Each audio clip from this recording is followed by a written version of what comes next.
I always start with a slip knot, and you're going to want to find the little beginning peg here, just so you can keep track of where your work is going. Slide your slip knot over that peg, and then you're going to do what's called the E-wrap. All you're going to do is take your yarn and wrap it around, so it kind of looks like a lowercase e. You're going to wrap around each of the pegs. Once you get all the way around,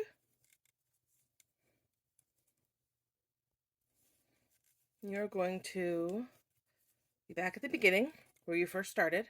Then you're going to wrap around a second time. So you'll go around each post a second time. Make sure that when you wrap, the crossover part is on the inside of your loom and the loop is on the outside. Make your life a lot easier.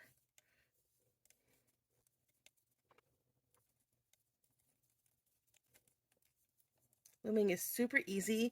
Little kids can do this. Adults can do this. I did this with my mother when she had dementia, to kind of keep her mind focused on a fun activity. When you get back to the beginning, there's a little groove here. It's going to guide your hook. So what you're going to do is pull the bottom loop over the top. I like to do the last one first to kind of secure it over so that I know that my tail is not going to fall off. Last one's a little bit tight, but there you go. And then work your way all the way around.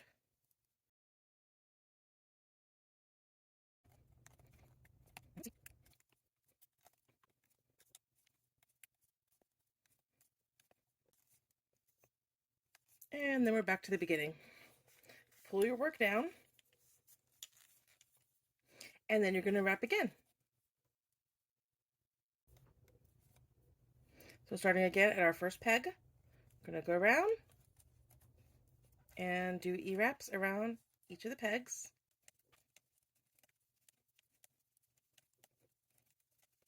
And back to the beginning.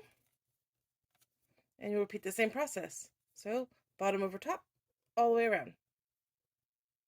Now, these hats that I made, I also did a brim, so you can see that it's the regular length and then it has a doubled over brim on the edge of the hat. You don't have to do that part, but you can. If you use a thinner size 3 or 4 weight yarn, it'll kind of roll up on the edge, and that's totally fine. If you use a thicker, chunkier 5 or 6 size yarn, it won't necessarily do that. I just like the look of the brim. So what I'm going to do is continue working these rows, these rounds on the pegs, and when I get to the point that I'm ready to do the brim, I will start recording again to show you how that's done. I am now at the point where I'm ready to do my brim. I've done 6 rounds of stitching. If you turn your work upside down, you'll be able to see it coming out the bottom and count how many stitches you've done to know how many rows you've done, or you can just keep track with a row counter or on a piece of paper. Now what I'm going to do is a little bit tricky, but I'm going to be taking the bottom of my work and looping it over the top of the loops so that I can make the faux brim. This part can be a little bit tricky, but here it was my first stitch, and I'm going to line that up with the first peg. So I'm going to take my hook and pull the first stitch of the first row over the row that I'm currently on. And then I'm just going to go through and do that to every one of the stitches and pegs.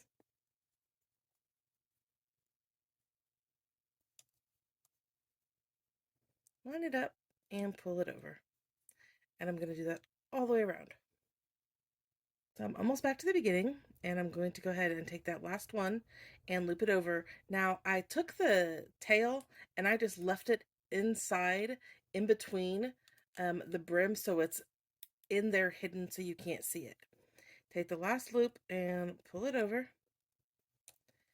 And then you're ready to go ahead and start over again with looping the bottom over the top.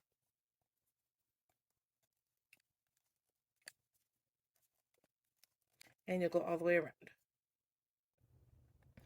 Here I am back at the beginning, and now I've made my little folded over brim, and I will continue now to work the main body of the hat, doing the same thing I did before. Wrap around each peg and then bottom over top.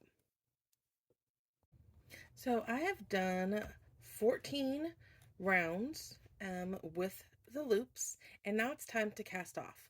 So I've cut my yarn, and make sure that it goes all the way around at least once. That way you know you have plenty of yarn to cast off and stitch closed the hole that's going to leave at the top.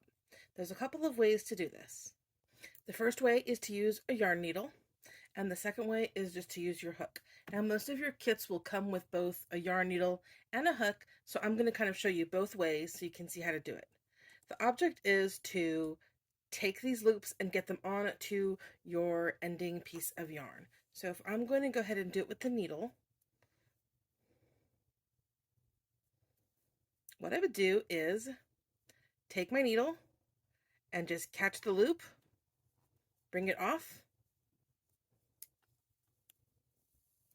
and pull the tail through.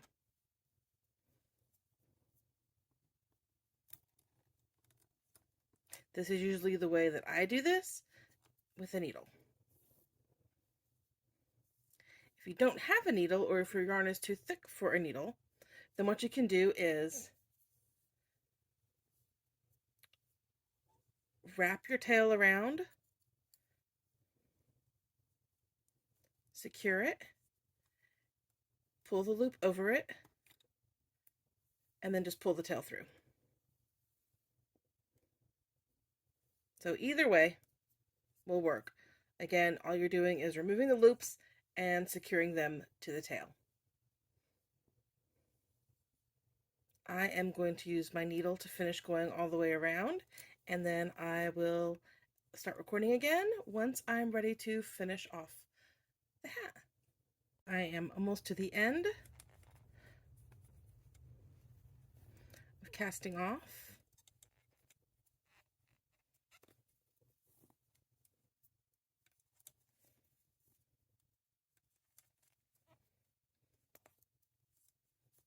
And here is the last loop. Same thing. Going to take it off the peg. And now I've got my hat. So as you can see, there's a hole at the top. We obviously don't want that hole. So you're just going to pull your yarn to tighten it.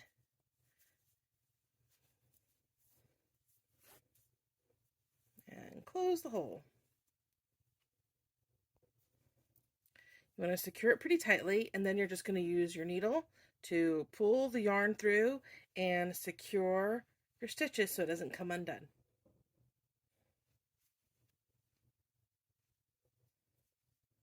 I kind of go around to reinforce around this top ring. Nothing fancy, again, just kind of pulling it through those top stitches.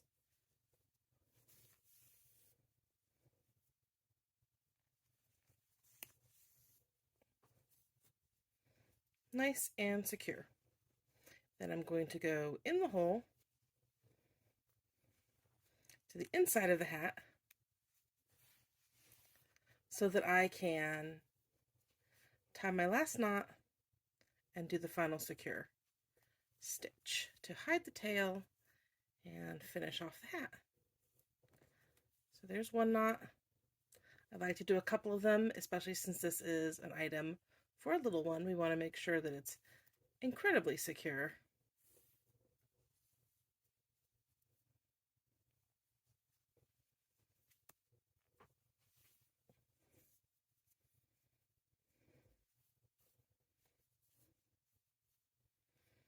Then you'll just weave in your tail.